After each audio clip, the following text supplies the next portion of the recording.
থেকে বের হয়ে তিনি বনের পথ ধরলেন।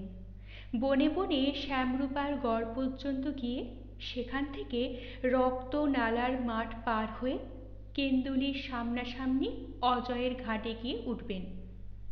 সেখান থেকে নৌকো নিয়ে ওপারে যাবেন। দেবতাকে দর্শন ও প্রণাম করতেই যেখানে বেরিয়েছেন সেখানে শ্যামরূপাকে প্রণাম না করে যাবেন, সে কি হয়? আদ্যার শক্তি যোগমায়া চৈতন্যময় সত্তার আধার স্বরূপিণী। ফুলের যেমন বৃন্ত চৈতন্যময় সত্তার, তেমনি আদ্যা শক্তি পরমা প্রকৃতি, আধারের মতো, বৃন্তের মতো ধারিণী। নন্দগোপ গৃহে জাতা যশোদা গর্ভ সম্ভূতা। ইনি সেদিন আবির্ভূত হয়ে কংসাসুরের হিংসা নলে নিজেকে আহুতি না দিলে পৃথিবী দেবকী নন্দনকে পেত না। ভাগবতে সেই হিসাবে আদ্যা শক্তি পূর্ণ চৈতন্য স্বরূপ পুরুষোত্তমের ভগিনী। মাধবানন্দের নিজের সাধনায় এই শক্তি সত্তাকে বাদ দিয়া চৈতন্য সত্তার উপাসনার সিদ্ধি নেই। সৎ শুদ্ধ সংযত শক্তির লালনেই চৈতন্য সত্তার জ্যোতির্ময় অমৃতময় প্রকাশ। আপন ভাবনাতেই মগ্ন হয়ে পথ চলছিলেন মাধবানন্দ, কিন্তু এ পথেও আজ লোকের ভিড়। ওপার থেকে এপারে এসে শ্যামরূপাকে প্রণাম করে মধু কৃষ্ণা ত্রয়োদশীর স্নানপূর্ণকে বাড়িয়ে 16 আনাকে 18 আনা করে তবেই ফিরবে। তিনি এ পথ ছেড়েও গভীর বনের পথ ধরলেন। নিবিড় বনের মধ্যে দিয়ে কাঠুরিয়াদের, ঔষধ সংগ্রহকারীদের, শিকারীদের পায়ে চলা পথ। চারিপাশে প্রাচীনকালের দুর্গের ধ্বংসাবশেষ, মজে আসা পরিখা, সুদৃঢ় সুউচ্চ মাটির প্রাকার, ভাঙা পাঁচিল, খিলানের পর খিলান, ভাঙা মন্দির।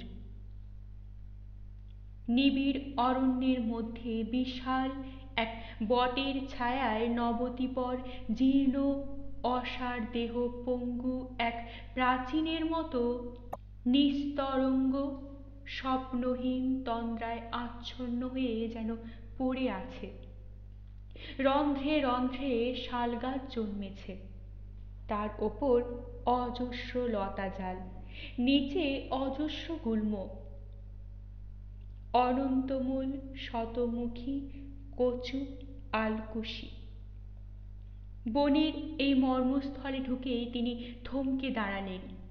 অপরূপ শব্দ ঝংকারে বনস্থলী ভরে গেছে, যেন একটা বিরাট সেতার বাজছে দুনের গতিতে। জোয়ারির তারগুলি ঝংকার তুলেছে, তার সঙ্গে গন্ধ। নিঃশ্বাস ভরে গেছে তার, চোখ জুড়িয়ে গেছে। কচি সবুজের ঢেউ বইছে অরণ্যে, তার মধ্যে নানা বর্ণচ্ছটা। অরণ্যভূমিতে বসন্ত যেন পরিপূর্ণ প্রকাশে প্রকাশিত। বসন্তেরও আদি মধ্য অন্ত আছে, শৈশব যৌবন বার্ধক্য আছে। অরণ্যের তৃণাঙ্কুর থেকে শাল শীর্ষের রক্তাভ কিশলয় বৃন্তে নবোদ্গত মঞ্জরির মধ্যে বসন্ত যেন নব কিশোরীর মূর্তি ধরে আসন পেতেছে। পাতায় পাতায় ফুলে ফলে রূপ রস গন্ধের শব্দের সে যেন মহোৎসব।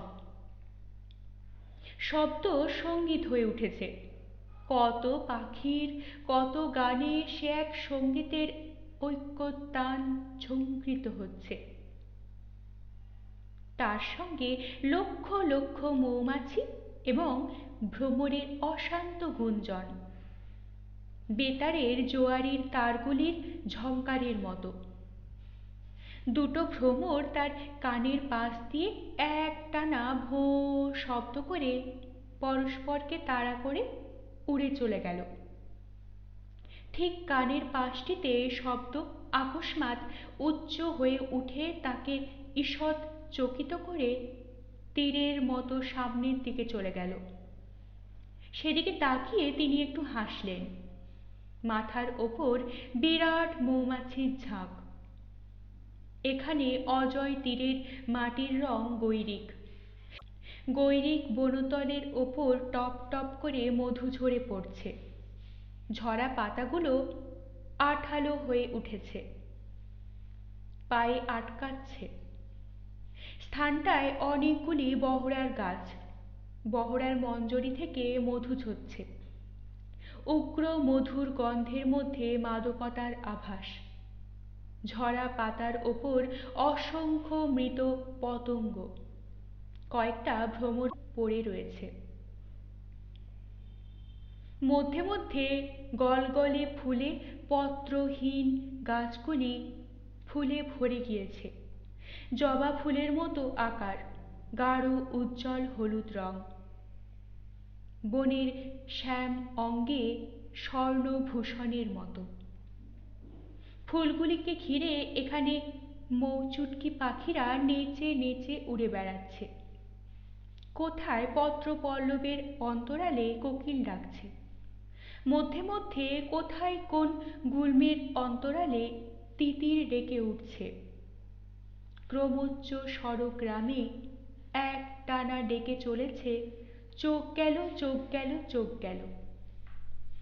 এবার আসছে শাল ফুলের গন্ধ। শালবন শুরু হলো। সরল দীর্ঘ তনু শিশু বনস্পতির দল, তলায় অজস্র অসংখ্য চারা। তারই মধ্যে থেকে উঠেছে কত লতা, গুঞ্জলতা, শতমূল, অনন্তমূল, গুলঞ্চ, আরও কত লতা। যে বনস্পতিকে ঘিরে ধরেছে তাকে পাকে পাকে পিষে ধরেছে, কাণ্ডের গায়ে সর্পিল বেষ্টনের চিহ্ন এঁকে দিয়েই ক্ষান্ত হয়নি। সহস্র বিস্তারের জাল রচনা করে তাকে আচ্ছন্ন করে তার আলোক পথ রুদ্ধ করে দিয়েছে। নারী, লতারাই এখানে নারী। সামনেই একটা পথ, বনটার ভেতর দিয়ে চলে গিয়েছে অজয়ের ঘাটে। লোক চলেছে, দল বেঁধে চলেছে।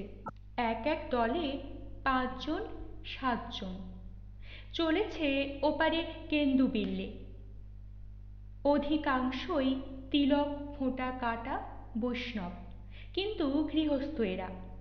মধ্যে মধ্যে 2 জন 3 জন বা 4 জনের দলে বাউল, বৈরাগী কিংবা বৈষ্ণবী। মন বিমুখ হয়ে ওঠে মাধবানন্দের। অন্ধকূপের পঙ্কস্তরে পড়ে মানুষ যখন নেশার ঘোরে বা মস্তিষ্কের বিকৃতিতে পুষ্পসজ্জার আনন্দ অনুভব করে এবং ওই গাঢ় অন্ধকারকে জ্যোতির ভাস্করতার দৃষ্টিতে অবরুদ্ধ হলো মনে করে পুলকিত হয়, তখন চৈতন্যময় পুরুষও চেতনা বিলুপ্ত হয়। অন্ধ তামসী আদিম উল্লাসে অট্টহাস্য করে।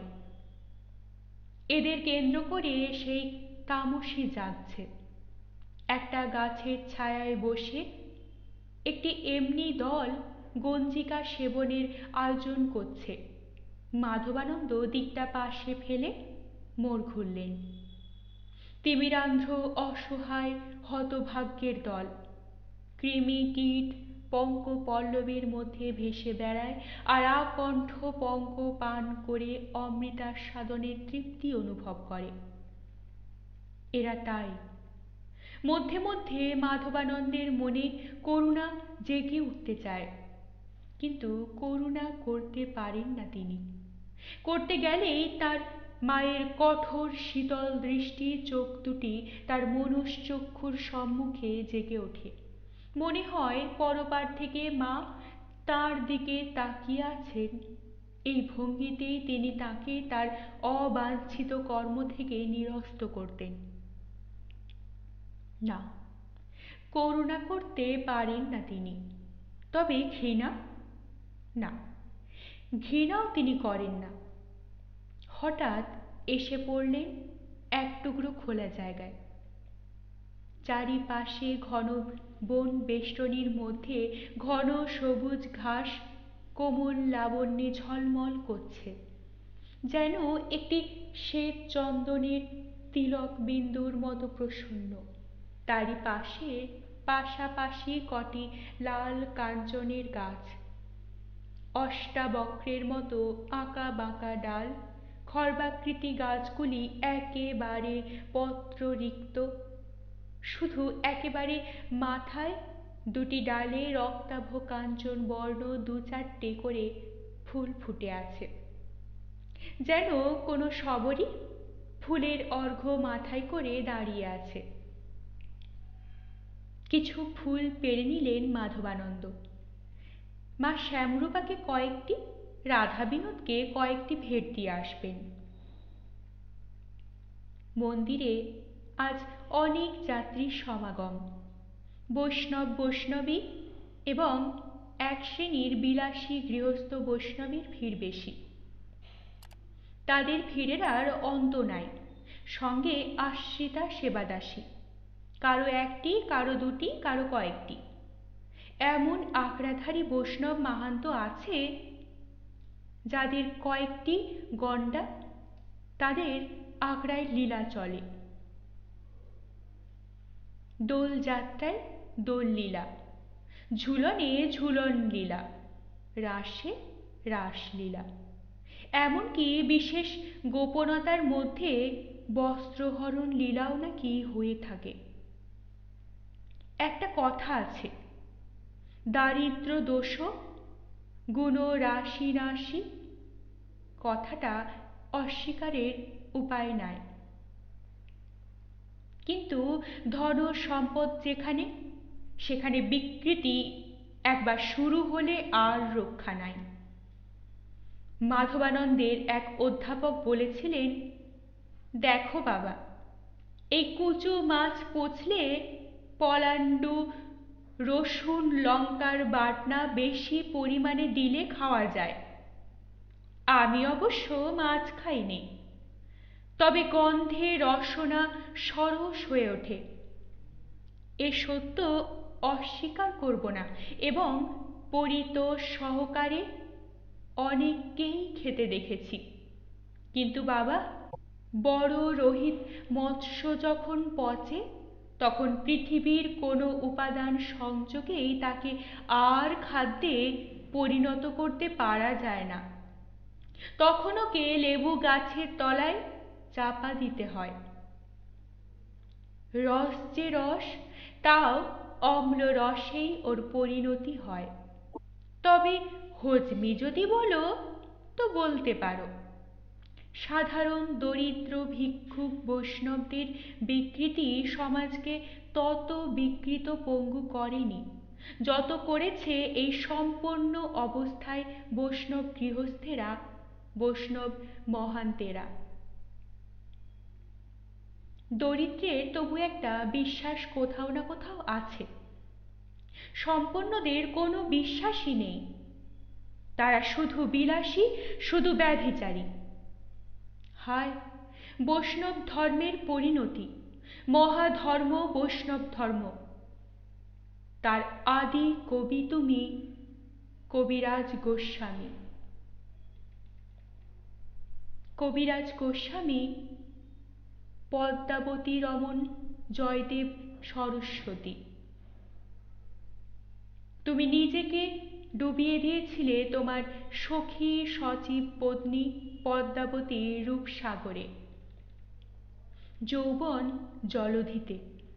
তোমার কবিচিত্ত বিলাস কলা কুতূহলে এমনি মগ্ন হয়ে গেল যে চৈতন্যময় পুরুষোত্তমের আর কোনো মহিমা দেখতে পেলে না। প্রভাসে সমুদ্রের কূলে নিম গাছের ছায়ার তলায় দাপরের জীবচিত্ত তিমির হরণ জ্যোতির্ময় পুরুষটি যাদবহীন নির্বংশ দ্বারকাপুরীর দিকে তাকিয়ে যে নিরাসক্ত প্রসন্ন মুখে বসেছিলেন, সে মুখশ্রীর মহিমাও কি তোমাকে মুগ্ধ করে নাই? হায় কবি হায়, শুধু তুমিই বা কেন? মহর্ষি কৃষ্ণ দ্বৈপায়নের পর তোমরা কবিরা যেদিন থেকে তপবনের তপস্যাকে বহু মহিষী পরিবৃত রাজাদের রাজসভাসিত করিয়েছ, সেদিন থেকেই তোমরা কবি চিত্তকে বিলাস কলা তরঙ্গ মুখর আদি রসের ঘাটে ডুব দিয়ে গলিয়ে দিয়েছ।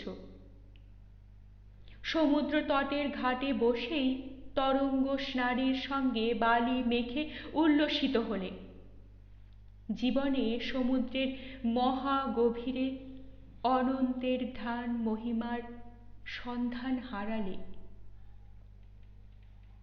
কেন্দুলির মন্দিরে রাজা বিনোজ্জাকে দর্শন করে ফিরছিলেন মাধবানন্দ। ওই কথাগুলি তার মনের মধ্যে ফিরছিল।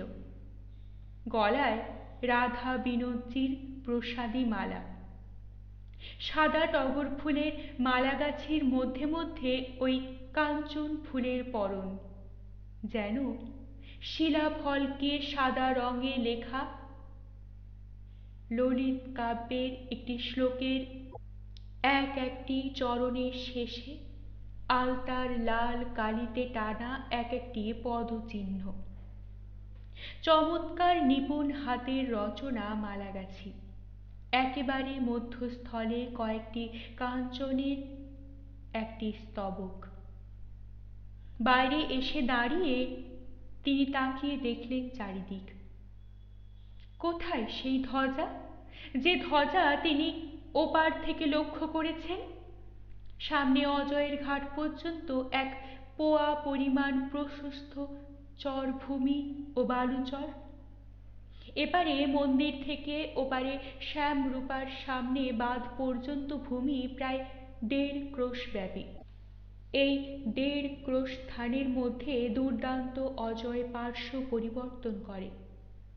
যেকালে শ্যামরূপার বাঁধ তৈরি হয়েছিল, সেকালে ওরই কোণ ঘেঁষে অজয় বোধ হয় প্রবাহিত হতো।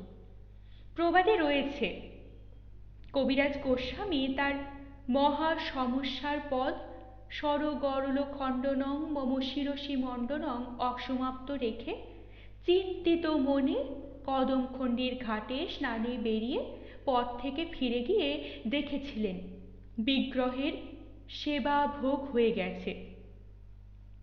তার ছদ্মবেশধারী পরম পুরুষের আহার হয়ে গেছে। তিনি শুয়েছেন এবং পদ্মাবতী প্রসাদ ভক্ষণ করছেন।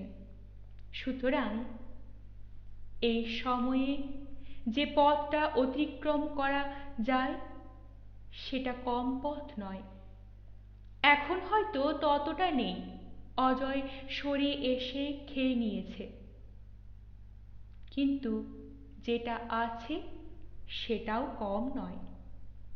ওদিকে শ্মশান ও বাউল সমাবেশের বটতলা, এদিকের অংশটা শুধুই বালুচর। এই চরেই বসেছে মেলা। পথে বসে গিয়েছে সারি দিয়ে ভিক্ষুকের দল। ওই ওই তো দেখা যাচ্ছে, একটা তরুণ অশ্বত্থ গাছের মাথায় ধ্বজা উঠছে। ওই যে কয়েকটা হাতি চলেছে অজয়ের ধারার দিকে, পেছনে চলেছে ছেলেদের দল। অগ্রসর হলেন তিনি। দুদিকেই ভিক্ষুকের সারি। ভিক্ষুকের সারির মধ্যে বসে রয়েছে কয়, ইলাম বাজারের কয়।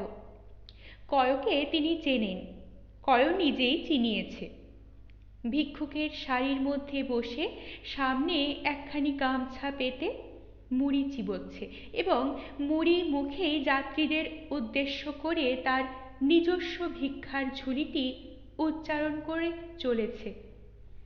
কয়, আমি কয় বই গি মা সকল, বাবা সকল, গোবিন্দের এঁটো কাটা ছিটিয়ে দিয়ে যাও। কয় এঁটোর ভিখারি মা, অর্থাৎ প্রসাদ, চালের মুষ্টি ভিক্ষা, দুটো চারটে করি, কখনো বা একটি আধটা কপর্দক আপনিই পড়ছে। কিন্তু তাতে কয়র বিশেষ আনন্দ নাই। কয়েকখানা বাতাসা বা আধখানা মন্ডা বা একটা কলা পড়লে মুখ তার খুশিতে ভরে উঠছে। তেলে ভাজা পড়লে আরও খুশি। মুড়ি চেবানো বন্ধ করে আগে সেগুলি মুখে পুরে অভ্যাস মতো চোখ বন্ধ করে উপভোগ করে চর্বণ করে। মাধবানন্দ হাসলেন কয়কে দেখে। এর মধ্যে কয়েকদিনই সে তার আশ্রমে গিয়ে প্রসাদ পেয়ে আসছে। প্রথম দিনই যে কথাটি কয় বলেছিল সে কথাটি তার ভারী ভালো লেগেছিল, কৌতুক রসের সঞ্চার করেছিল। তিনি হেসে ফেলেছিলেন। কয় গিয়ে হেঁকে বলেছিল, জয় গৌর নিতাই হে, শুনলাম বনের মাঝে প্রভুর পেশাদের পাতা পড়ছে। আমি বাবা কয় বৈরাগী, দুমুঠো এঁটো কাটা ছড়িয়ে দিতে মন হোক গোসাইয়ের। ওই মন হোক কথাটা এবং কয় নাম তাকে আকৃষ্ট করেছিল। তিনি তার সঙ্গে আলাপ করেছিলেন। লোকটি বিয়ে করেনি শুনে খুশি হয়েছিলেন। নিজে দাঁড়িয়ে ওকে খাইয়েছিলেন, কিন্তু কয় তার ওখানকার প্রসাদে সন্তুষ্ট হয়নি, কারণ তার ওখানকার আশ্রমের ভোগ রাগে বিলাসিতা নেই।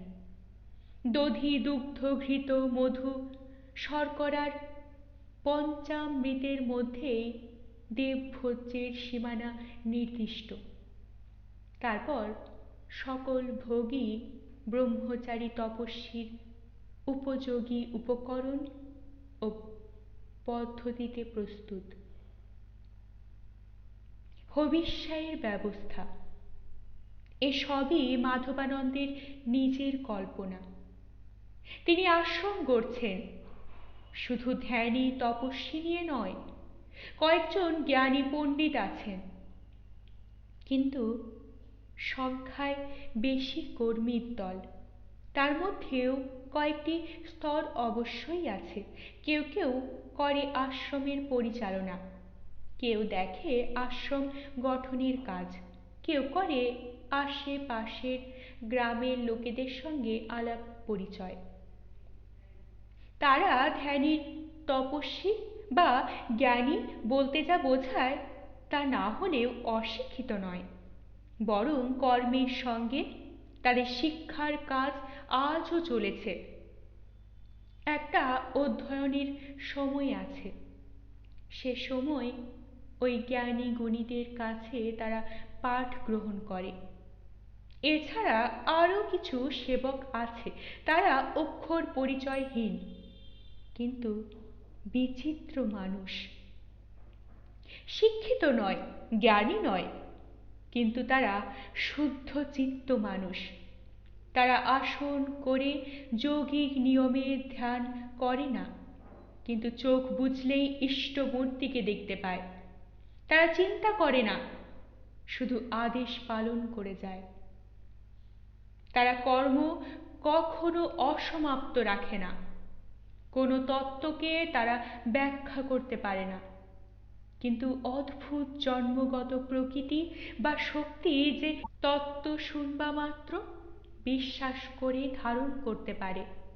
কাম ক্রোধ লোভ প্রভৃতি রিপু দমনের জন্য এদের কৃচ্ছ সাধন করতে হয় না। সে শক্তি যেন চরিত্রগত। এরা বাঁচার জন্য খায়, খাওয়ার জন্য বাঁচে না। এরা রূপ চোখে পড়লে দেখে, কিন্তু রূপ দেখার জন্য চোখ চেয়ে বসে থাকে না, রূপের পেছনে ছোটে না। এরা সব মোটা কাজ করে, গো সেবার কাজ, কৃষিক্ষেত্রের কাজ এরাই করে। সবচেয়ে বড় কাজ এদের সেবা। আশ্রমবাসীদের অসুখের সময় সেই পরিচয় সবচেয়ে বড় ফুটে ওঠে। এদের মাধবানন্দ নিজে মনে মনে প্রণাম করেন। কয়কে দেখে তার বিচিত্র কথা শুনে তিনি ভেবেছিলেন তাকে তার আশ্রমে নিলে হয়। ধাতুটা মনে হয়েছিল খাঁটি। অনেক আবর্জনা মিশে আছে, কিন্তু তপস্যার হোমবহ্নি সংস্পর্শে এলেই আবর্জনা পুড়ে শেষ হয়ে যাবে। তাই তিনি বলেছিলেন, এই আশ্রমে তুমি থাকো না, থাকবে? অভ্যাস মতো কয়ক চোখ বন্ধ করে খাচ্ছিল। মুখে তখন এক মুখ ভাত আর কচু সিদ্ধ। সে নীরবে ঘাড় নেড়ে দিয়েছিল না। কেন? এবার ঘাড় নাড়ার সঙ্গে জিভ নাড়তে হয় না, এমন একটি উত্তর দিয়েছিল। কেন? কত করে গ্রাসটার অনেকটা গিলে বলেছিল, রাম, তোমাদের এখানে ঠাকুরের চরণ আছে, বদন নাই, এখানে কে থাকবে? তার মানে? মানে এটা গয়া ক্ষেত্র, পিণ্ডির ব্যবস্থা। পিণ্ডি ঠাকুর পায়ে ছোঁয়, চটকায়, মুখে তোলে না। চটকানো পিণ্ডি প্রেতে খায়। এখানে কয়ও থাকতে পারবে না। কয় কয় বটে, কিন্তু দাঁড় কয় নয়, অর্থাৎ দাঁড় কাক।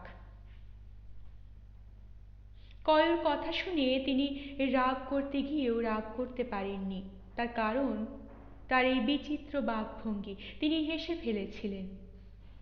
শুধু এইটুকুই নয়, খেয়ে দেয়ে কয়ও তার গামছার খুঁট খুলে মটরদানার মতো একটি পাথর তার সামনে রেখে বলেছিল, দেখেন তো গোসাই, এটা কি? জঙ্গলের মধ্যে পেয়েছি। জঙ্গলের মধ্যে? পাথরটি হাতে তুলে নিয়ে বিস্মিত হয়ে গিয়েছিলেন মাধবানন্দ। এ তো নীলা, বেশ মূল্যবান নীলা। অভিজাত বংশের সন্তান মাধবানন্দ অনেক জহরত দেখেছেন। আজও মায়ের ও বাপের দেওয়া কিছু মূল্যবান জহরত তার আছে। কয় বলেছিল, হ্যাঁ, জঙ্গলের মধ্যে, এই তোমার আগ্রার কাছেই। রোদের ছটায় জল জল করছিল, কুড়িয়ে নিলাম। তোমারই বটে কি না তা দেখো। না, আমার নয়। তাহলে? তাহলে হয়তো সেই বিবির হবে। বিবির?